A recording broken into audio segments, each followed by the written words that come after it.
Hello friends, welcome to Thermomixing Adventures. Lisa here. Today we're going to do some really cool muffins. It's been a long time since I've made these last, but I've used them at cooking classes over the years when we've learned about how to multi-layer in our Thermomix, and I made some quinoa just recently, and I thought it reminded me of these. I thought it's time to do this recipe again. So it is a small portion. It's in the Cooking for You and Me book from very many years ago. We're going to do a double batch, but I'm also going to change it up because I don't have all the particular ingredients that it's asked for. So come with me today and let's learn some things about our Thermomix. If you do have questions, reach out. I don't mind hearing from you and answering those along the way. Hopefully this inspires you. I'm also going to today though skip some steps. So if you're not confident with skipping steps, hopefully we can talk through that so that you understand how and when you can do that. This can be made on any model Thermomix. I think we had the TM5 when this recipe first came out. How easy is guided recipes though, that I don't need to follow the cookbook. So preheat the oven, line a muffin tray. So I've got my silicone one. Generally it's got eggs in the freezer, but I've got it free and ready to go.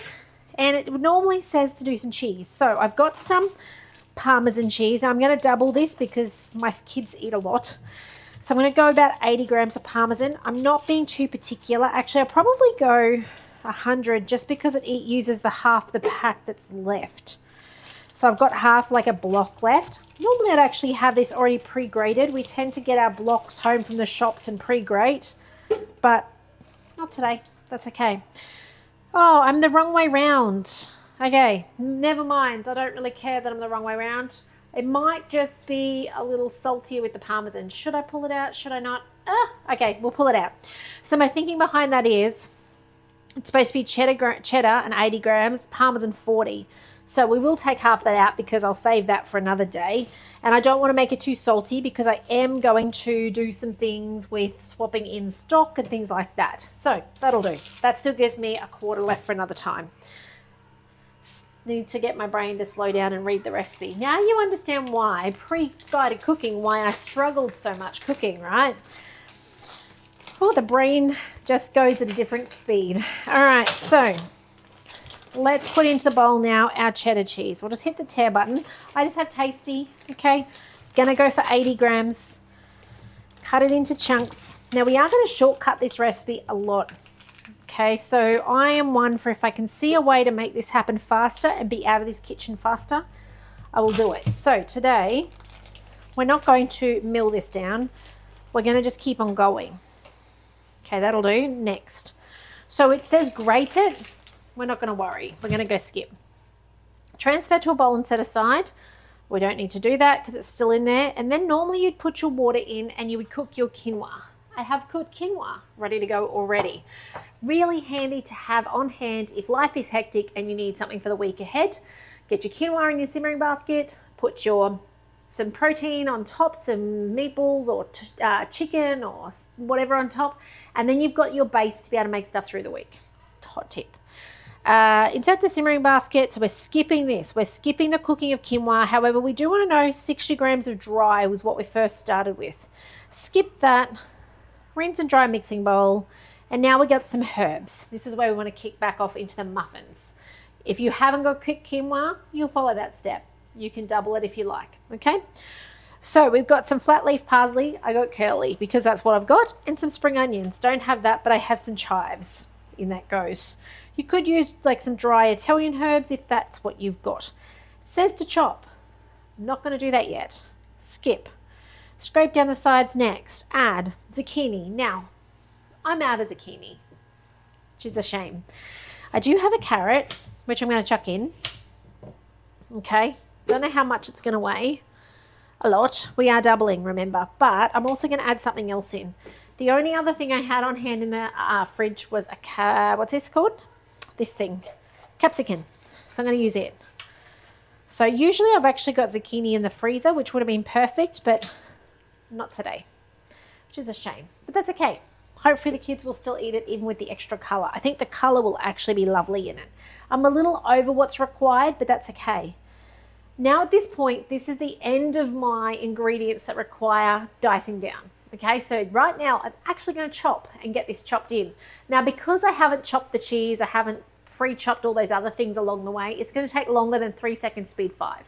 We're going to take it up to speed 7 because that's our chopping speed if we're not just trying to dice it. And we're going to probably take about 5-10 seconds. Let's see how we go. So if I want to edit this here, we'll get the lid on. I saw my lid cup. Somebody asked about this the other day. I just have trouble finding it after the kids unpack the dishwasher. 3 seconds, speed 5. So to change that, we click on it. And I said I wanted speed 7, so I can just manually override it. I reckon it's going to take at least 5 seconds, but let's start with 5. Off we go on a play button.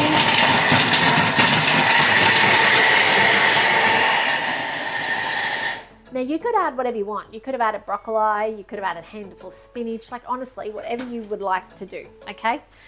So, look at that. Perfect job. That's better than I hoped. I love that. Next.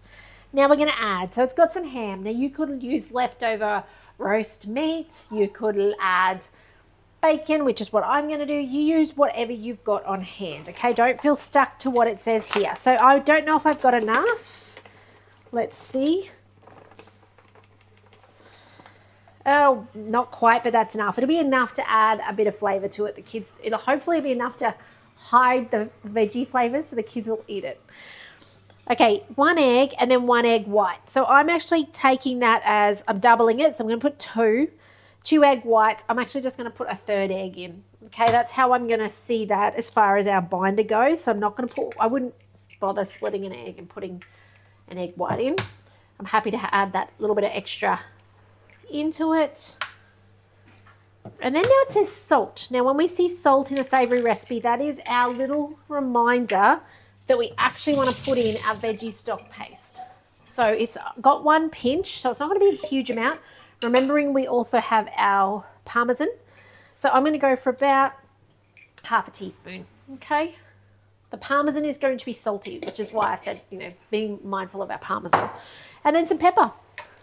Now, if there was a favorite combo at this point in time you wanted to add in, say there was Italian herbs or something like that, go for it. Okay, don't be stuck to this recipe. It's a guide. It's not a rule book. Now, I do want to bring up the scales for my quinoa, and I did a bit of a Googling. So 60 grams of dry generally makes about 2.5, 3-ish in portions when you add the wet to it and absorbs. Okay, so what we're going to do is bring up the scales. It said 60. So we need at least 120, but we'll be more than that. So let's start with this, see how much I've got. So we're already over 120, 240 would be a double. And then we're going to add, let's add another 120, 240, 360. Let's go for 360. Because it's already quite like the quinoa has texture, it's already thick. We're not actually trying to congeal the quinoa in this recipe because the egg's trying to set the other stuff. It's trying to set the cheese and the veggies. The quinoa kind of just holds space. Okay, so if you're just trying to work out how that works. Next, combine 10-second speed 4. Before we do, I'm just going to take a moment to break this up a little bit because I can see that quinoa will otherwise dance on top. So get that immersed because I am doubling it. I'm wanting it to make 4. Okay, 10 seconds, speed 4, reverse. Play. Let that do its thing.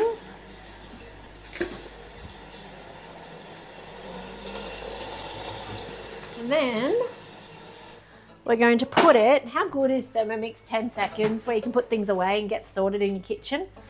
Next, transfer to a muffin mold and bake for 25 to 30 minutes. Look at that.